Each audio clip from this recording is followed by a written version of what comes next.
আজ হলো সপ্তমী। আর সপ্তমীর দিন এখন হচ্ছে মানে সকালবেলা আমি আর অমিত যাচ্ছি হচ্ছে গাড়ি ঠিক করতে। সবাই পুজোর সময় যায় ঠাকুর দেখতে, আর আমরা কোথায় যাচ্ছি বলো তো?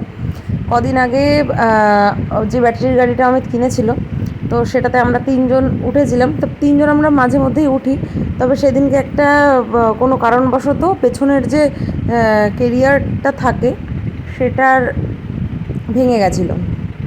তো এই কদিন আর সেখানে যাওয়া হয়নি ঠিক করতে। আজকে যেহেতু ছুটি আছে, তো প্রথমে বললো যে ওই গাড়ির কাজটা আজকে করিয়ে নেবে, তো সেখানেই যাচ্ছি এখন। আর আজকে বিকালবেলা বাড়িতেও যাব।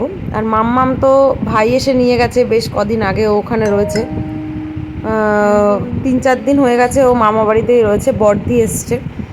তো এখন যাচ্ছি। আর এখান থেকে এসে আমিও যাব হচ্ছে, মানে গাড়ির কাজটা কমপ্লিট হয়ে গেলে তারপর আমিও যাব বাড়িতে আজকে বিকালে।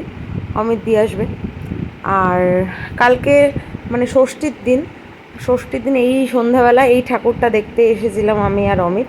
এটা আমি তোমাদেরকে পরে ভয়েস ওভার দিচ্ছি, তার কারণ ভিডিওগুলো মানে এটা হচ্ছে বিজয়া দশমীর সময় ভয়েস ওভার দিচ্ছি।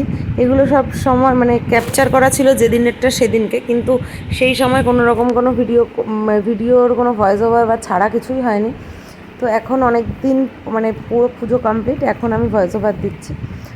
আর পুজো নিয়ে সেরকম কোনো রকম কোনো প্ল্যান বা কিছুই নেই, সত্যি কথা বলতে। সেরকম কেনাকাটাও আমরা সেরকম কিছু করিনি, সেটা আমি পরের ভিডিওতে বলছি। এখন এই শর্ট ভিডিওটার মধ্যে না, এরপরে যে ভিডিওটা আসবে সেটাতে বলছি কেন কি।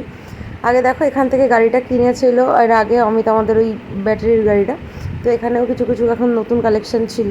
তো আমি বলছিলাম যে সেই সময় আমি তো আসিনি গাড়ি কেনার সময়, এখানে আমি বলছিলাম এখানে আরও কত সুন্দর সুন্দর কালার আছে। একটা বিচ্ছিরি কালার নিয়ে গেছিলো দেখতে যখন।